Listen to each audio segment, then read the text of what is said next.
Más de uno. Madrid Norte. Sonia Crespo. Onda Cero. 1:40, lunes 22 de noviembre. Desde que me han dicho el tema esta mañana, los chicos de la Iberozona me tienen a mí con el alma en vilo. Y es que yo quiero saber cómo es eso de que las setas crearon Internet. Para contárnoslo, uno de sus biólogos, Javier Mugueta, de la Asociación Iberozoa. ¿Qué tal? Muy buenas tardes. Hola, buenas tardes, ¿qué tal? Pues mira, yo de verdad expectante, porque háblame, estamos en época de setas y por eso hemos elegido este tema, ¿no? Sí, bueno, ahora con el otoño empiezan a salir las setas, que son además esos habitantes que solo salen en una época del año, sí. Entonces eso los hace incluso más interesantes. Si encima le juntas los colores, las formas y todo esto, pues llama mucho más la atención. Pero bueno, eso siempre con cuidado, ¿no? Porque sí es verdad que hay mucha gente a la que le llama la atención y que hay como esta cultura, además, que está muy bien, de comer setas, pero siempre hay que hacerlo con mucho cuidado, sobre todo las que tienen colores. Bueno, aunque creo que lo de los usos de las setas en Iberozoa tenéis verdaderos expertos en hablar de eso, ¿no? Sí, yo no soy el indicado porque además yo creo que como me pongan a dar consejos de estos, media audiencia está intoxicada al día siguiente. Vale, Javier, lo que sí que puedo decir, que eso sí que es una cosa muy básica que está muy bien saber, sobre todo para los que son un poco gañanes como yo con este tema, ¿sí? Es que si te atreves a comer setas, que deberías siempre hacerlo de mano de un experto, claro. Pero si te atreves alguna vez, siempre dejar alguna libre, alguna que no te comas, guardada, por si tienes algún problema, alguna intoxicación, pues siempre tener a mano esa seta para poder llevársela pues a un centro o lo que sea. Sí, eso es cierto, ¿no? Ese es un consejo que se da, aunque el primordial es solo comer aquello que estamos seguros, pero por si acaso también dejar esa pequeña muestra, aunque no duela, si están muy ricas, voy a dejar, pero ese pinchito se tiene que quedar ahí. Bueno, háblame de las setas, porque vamos a aprovechar, porque me has dicho que es un ser vivo. Vamos a explicar cómo es un poco la función o la estructura de estas setas. Bueno, las setas son un ser vivo que en realidad cuando vemos la seta vemos un porcentaje muy pequeño de lo que sería el ser vivo. Es como si ves mi mano y dices, es un humano, pero hay toda una parte, todo el cuerpo de lo que sería el hongo, porque las setas forman parte del reino de los hongos, que no son ni plantas ni son animales, son un reino completamente distinto. Sí. Y bueno, básicamente la seta es solo la estructura reproductora del hongo. El hongo está vivo todo el año. Nosotros solo vemos la seta en otoño porque es cuando se reproduce, cuando sale y cuando espora. Cuando se abre la seta, las esporas que están debajo se dispersan. Vale, uy, qué interesante esto, ¿no? Y háblame, ese sería el micelio, lo que está por debajo, ¿no? Ese sería el resto del cuerpo, digamos, del hongo, es micelio. Eso es, la parte de abajo es el micelio, que es una estructura como reticular de redes, de hileras, de hileras, que se llaman hifas. O sea, cada una de esas líneas se llama hifa y todas en conjunto hacen como una especie de maraña, que es el micelio. Uy, ¿pero qué tamaño tiene eso? Bueno, pues enorme. De hecho, los hongos son de los seres vivos más grandes del planeta. ¿Sí? Y ya te digo, uno de los más grandes hongos, que es la seta de la miel, puede alcanzar, pues eso, hasta 400 toneladas, 400, 500 toneladas. Es una barbaridad. Creo que es el segundo ser vivo más grande de la Tierra. ¿Y en dimensión? En superficie serían pues como unos 1.500, 2.000 campos de fútbol. Madre mía, me estás dejando anonadada, Javier. Solo un ser vivo, solo uno, ¿eh? Y yo allí por el campo, voy a coger esta seta, sin saber todo lo que hay ahí debajo. Bueno, claro, es que al final, cuando tú ves la seta, tú a veces puedes ver varias setas que están cerca, claro, y en realidad son el mismo ser vivo que está debajo. Lo que pasa es que está sacando las setas en distintos puntos. Claro. Y yo decía, ay, mira, están aquí todas juntitas. Claro, que son la misma, el mismo ente.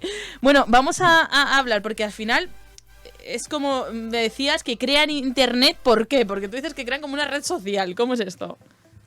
Bueno, a ver, es que las setas, cuando llegan a la Tierra, llegan con las plantas, ¿vale? Además, son muy antiguas, son del Silúrico, de hace 440, 430 millones de años. Sí. O sea, son antiquísimas. Y ya en ese entonces llegaron con las plantas de la mano y empezaron a colaborar entre ellas y a comunicarse. El micelio, las hifas del micelio están relacionadas con las raíces de las plantas. Entonces, ¿qué es lo que consiguen? Es una simbiosis. La planta consigue más agua porque esas hifas son capaces de absorber agua Y además el hongo lo que secreta es una sustancia que como que derrite la roca. Ah, qué curioso. Entonces, de ahí se sacan esos pequeños nutrientes que necesita la planta para hacer la fotosíntesis. ¿Qué le da la planta a cambio? Pues la planta le da azúcares, o sea, productos, moléculas que son productos de la fotosíntesis que ella no va a utilizar porque se lo va a ceder a la seta, bueno, al hongo, que en realidad parece poco, pero hay casos de plantas que le ceden como el 80, desde el 20 al 80% de la producción de glucosa, que es una barbaridad, es como Sí. pues como te digo, si tienes un sueldo de 1.000 euros, como si le das 800 de esos 1.000 euros a tu compañero de piso. Madre mía, menuda, esta sinergia no sé yo si es equilibrada, pero bueno, ahí ya que se entiendan entre ellos. Bueno, pero háblame de esa conexión, de internet, ¿por qué? Sí, bueno, sí que es equilibrada y vamos a ver ahora por qué. Las setas, los hongos, vamos a decir, ¿vale? El micelio, la parte que está debajo en la tierra, sí, le genera muchos beneficios a la planta, porque al final hace como una carretera, ¿vale? Los romanos no fueron los que trajeron las carreteras aquí, sino que fueron, ya te digo, las setas hace 300, 400 millones de años. Igual que la planta puede darle azúcares al hongo, el hongo es capaz de transportar esos azúcares por su micelio. Y si resulta que hay otra planta que está conectada a ese micelio, esas dos plantas van a poder comunicarse entre ellas. Entonces se benefician mucho, ¿verdad? Porque una planta es capaz de darle azúcares, de darle comida, alimento, digamos, a otra planta. Entonces esto es muy interesante y tiene muchísimos beneficios, por más que parezca como una relación desequilibrada. Bueno, me está pareciendo interesantísimo, pero es que además tú me dices, pero igual que el internet que conocemos, el internet este que estamos hablando hoy de la naturaleza puede tener bondades y maldades también, ¿no? Claro, esto es como todo, o sea, es una herramienta muy potente que se puede utilizar para hacer el bien y para hacer el mal. Uy, sí. Hay casos documentados de árboles que están en su momento de morir, ¿sí? Y como van a morir ya, lo que hacen es que ceden todos esos nutrientes a árboles más jóvenes. Fíjate. Para que prosperen, incluso de otras especies, lo cual es bastante raro. Sí, sí, sí. Ahora, también se puede llevar por el lado malo, igual que está esa red para conectarse, existen especies que lo que hacen es que vierten sustancias tóxicas. Uy, para que los árboles de alrededor, al contrario, hacen phishing, claro, se mueran. Y hacen ahí una especie de trampa cibernética. Que ahí... No. Un ciberataque, sí, sí. Un ciberataque, me gusta eso, un ciberataque. Y luego también hacen como las redes sociales, ni Twitter, ni Instagram, ni Facebook, los primeros fueron estos, por ejemplo, y además esto ocurre en España, hay especies que en el momento en el que se ven amenazadas por una plaga o por cualquier tipo de amenaza, normalmente, ya te digo, plaga de insectos, lo que hacen es que avisan a las plantas periféricas de alrededor a través de la red. Entonces, estas plantas ya están en sobreaviso y son capaces de defenderse, pues secretar sustancias que les permitan que las hojas sean menos palatables o espinas o lo que fuera. Y una cosa, si pudiésemos acceder al internet de estos hongos, nos mandarían por email, cuidado que llega el cambio climático, ¿no? También son un buen precursor, ¿no? Perdón, Sonia, es una relación que a veces es difícil de ver, pero en realidad estos hongos tienen mucho que ver con el cambio climático. ¿Por qué? Porque el micelio que está en los árboles de bosques tropicales, ¿vale? Nos imaginamos típico bosque tropical. ¿Sí? Pues ese micelio libera mucho CO2 a la atmósfera por su metabolismo.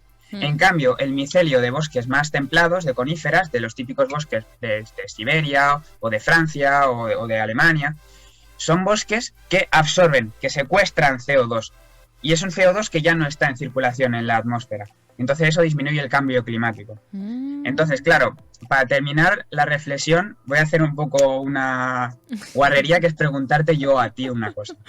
Si ahora mismo con el cambio climático están aumentando la cantidad de bosques tropicales porque hace más calor y está aumentando este micelio, que lo que hace es que libera más CO2, ¿qué crees que va a pasar a largo plazo si eso no se controla? Cuidado que la maldad de internet puede ser que nos bloquee todo, ¿no? Toda la red, porque puede ser que esto multiplique también el cambio climático, esta forma de actuar de los micelios. Oye, Javier, será algo así, ¿no?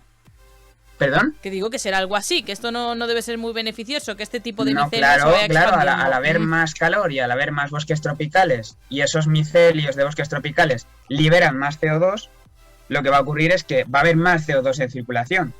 Al haber más CO2 va a haber más más efecto invernadero y por lo tanto va a aumentar más la temperatura. Y al aumentar más la temperatura hay más bosques tropicales.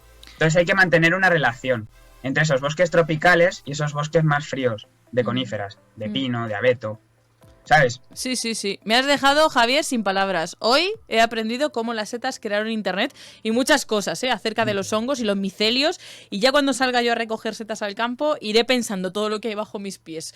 Javier Mugueta, biólogo de Iberozoa, la Asociación Iberozoa. Muchísimas gracias, muy interesante. Muchas gracias a ti. Hasta la semana que viene. Adiós. Adiós, chao.